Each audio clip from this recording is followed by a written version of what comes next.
Hello అండి, అందరికీ నమస్కారం. ఆంధ్రప్రదేశ్ రాష్ట్రం పచ్చని అడవులు, పర్వతాలు, నదులు, సరస్సులతో సమృద్ధిగా ఉంది. ఇక్కడ పులులు, ఎలుగుబంట్లు, పక్షులు, సర్పాలు వంటి అనేక జీవులు నివసిస్తున్నాయి. నల్లమల్ల, పాపికొండ, కోరింగ వంటి అరణ్యాలు జంతువులకు ఆశ్రయం ఇస్తున్నాయి.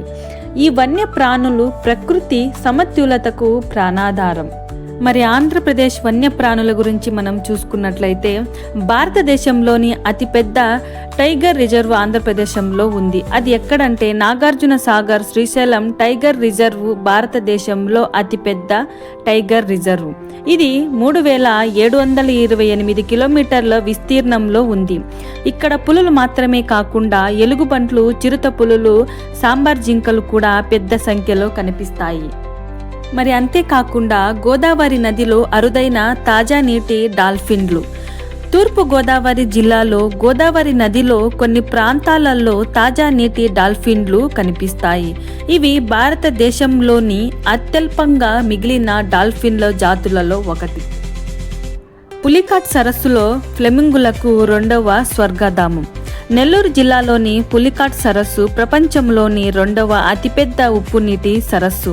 ప్రతి సంవత్సరం వేల సంఖ్యలో ఫ్లెమింగులు, రకరకాల పక్షులు ఇక్కడికి వస్తాయి. ఈ సరస్సులో పక్షులు సుమారు 70కి పైగా జాతులు కనిపిస్తాయి. మరి రోళ్లపాడు అభయారణ్యంలో అరుదైన పక్షి గ్రేట్ ఇండియన్ బస్టార్డ్లో రోళ్లపాడు పక్షి అభయారణ్యంలో చూస్తే కర్నూలు జిల్లాలో గ్రేట్ ఇండియన్ బస్టార్డ్ అనే అరుదైన పక్షి కనిపిస్తుంది. ఇది భారతదేశంలో అత్యంత సంక్షిప్తమైన జాతులలో ఒకటి.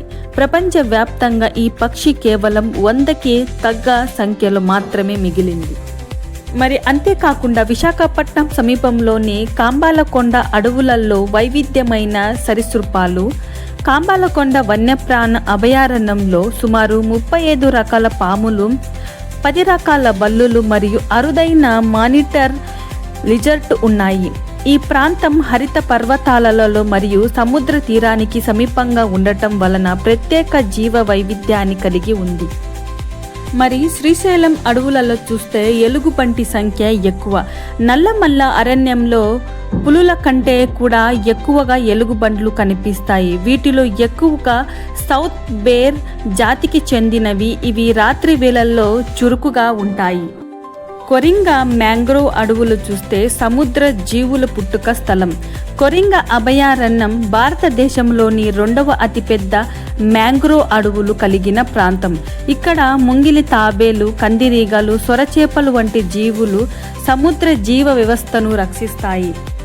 ఆంధ్రప్రదేశ్లో 500 పైగా జంతు జాతులు.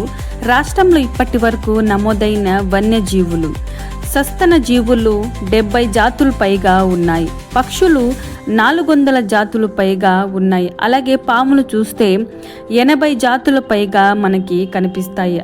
జలజీవులు చూస్తే 100 జాతులు పైగా ఉన్నాయి. ఈ సంఖ్య ప్రతి సంవత్సరం కొత్త పరిశోధనలతో పెరుగుతుంది. అంతేకాకుండా పాపికొండ అరణ్యాలు పులుల సీక్రెట్ హ్యాబిటాట్. గోదావరి నది పక్కన ఉన్న పాపికొండ అడవులలో పులులు సహజ నివాసం. ఇక్కడ పులులు రహస్యంగా జీవిస్తాయి. వీటిని ట్రాప్ కెమెరాల ద్వారా మాత్రమే గమనించగలరు. వాతావరణ మార్పులు వన్యప్రాణులపై ప్రభావం చూపుతున్నాయి.